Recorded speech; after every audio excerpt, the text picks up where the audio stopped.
Hi friends, welcome to Preethu's menu. இன்றைக்கி வந்து நம்ம பார்க்க போகிறது ரொம்ப சிம்பிளாக ஒரு சைட் டிஷ் தான். நம்ம வந்து சாதத்துக்கு சேர்த்து சாப்பிட்ற மாதிரி ஒரு முட்டை பொரியல் எப்படி பண்ணலான்னு பார்க்கலாம். வெறும் ஒரு 5 நிமிஷத்தில் நம்ம வந்து இந்த சிம்பிளான முட்டை பொரியல் ஈஸியாக பண்ணலாம். இப்போ வாங்க எப்படி பண்ணலான்னு பார்க்கலாம். ஒரு பேன் எடுத்துக்கோங்க, அதில் கொஞ்சமாக எண்ணெய் விட்டுக்கலாம். அது கூட சேர்த்து சின்னதாக கட் பண்ணி வச்சுருக்கிற மிளகாய் சேர்த்துக்கலாம்.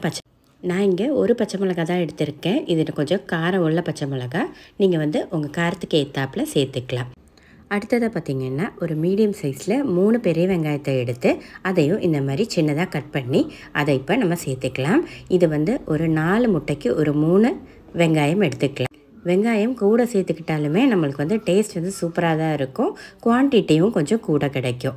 இப்போ இதை வந்து நம்ம வந்து கண்ணாடி பதம் வர நம்ம வந்து வதக்கி எடுத்துக்கலாம். அடுத்ததாக இதில் கொஞ்சம் சேர்த்து உப்பு சேர்த்துக்கோங்க தேவையான அளவுக்கு. அது கூட சேர்த்து 1 டீஸ்பூன் அளவுக்கு மிளகுத்தூள் சேர்த்துக்கலாம். லைட்டாக கொஞ்சோண்டு மஞ்சள் தூள், இது எல்லாத்தையுமே சேர்த்து நல்லா ஒரு தடவை மிக்ஸ் பண்ணி விட்டுக்கலாம். மிளகுத்தூளும் உங்கள் காரத்துக்கு ஏற்றாப்பில் சேர்த்துக்கோ. இப்போ இதை எல்லாத்தையுமே சேர்த்து நல்லா வதக்கி விட்டுக்கலாம். இதில் வந்து நம்ம வந்து மிளகாய் பொடி சேர்க்க போகிறதில்ல, பச்சை மிளகாய் மிளகு இது 2ஓட காரம் மட்டும்தான் இருக்கும். இப்போ அடுத்ததாக கொஞ்சமாக திருக்கி வச்சு தேங்காய் சேர்த்துக்கோங்க. தேங்காய் சேர்க்குறது வந்து ஸ்கிப் பண்ணிட வேண்டாம். முட்டை பொரியல் இந்த தேங்காய் சேர்க்கும் போது ரொம்ப டேஸ்ட்டாக இருக்கும், கண்டிப்பாக சேர்த்துக்கோங்க. இப்போ எல்லாத்தையுமே சேர்த்து நல்லா ஒரு தடவை மிக்ஸ் பண்ணி விட்டுக்கலாம்.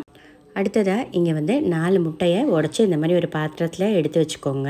முட்டை வந்து எப்போயுமே நம்ம நேராக டைரெக்டாக நம்ம வந்து உடச்சி ஊற்றாமல் இந்த மாதிரி ஒரு பாத்திரத்தில் எடுத்துகிட்டு ஊற்றுறது தான் நல்லது. இந்த மாதிரி லைட்டாக மிக்ஸ் பண்ணி விட்டுக்கலாம். ஃப்ளேமை வந்து ரொம்ப லோ ஃப்ளேமில் வச்சுட்டு மெதுவாக கிண்டுங்க, இல்லாட்டி அது வந்து கொஞ்சம் ஹார்ட் ஆயிரும் முட்டை. அதனால தான் வெறும் சாதம் மட்டும் எடுத்துகிட்டு அந்த சாதத்தில் நம்ம இந்த முட்டை பொரியல் போட்டு சாப்பிட்டோம்னாலே அவ்வளோ டேஸ்டியாக இருக்கும். இதுக்கு வந்து சைட் டிஷ் கூட தேவையே கிடையாது, அந்த அளவுக்கு டேஸ்ட்டாக இருக்கும். இப்போ பார்த்திங்கன்னா முட்டை வந்து நல்லா வெந்து வந்துருச்சு. இப்போ நம்ம இந்த கரண்டியை வச்சுட்டு நல்லா கொத்து பரோட்டாக்கு நம்ம வந்து இடிப்போம்ல அந்த மாதிரி இந்த மாதிரி பண்ணி விட்டுருங்க. அப்போ வந்து உங்களுக்கு வந்து நல்லா உதிரியாக சூப்பராக வந்துடும். அவ்வளோதான், நம்ம வந்து முட்டை பொரியல் ரெடி.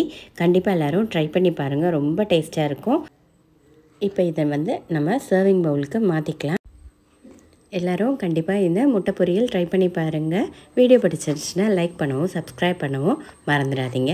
தேங்க்ஸ் ஃபார் வாட்சிங் ப்ரீத்தூஸ் மெனு. நெக்ஸ்ட் ஒரு சூப்பரான வீடியோவில் பார்க்கலாம். பாய்.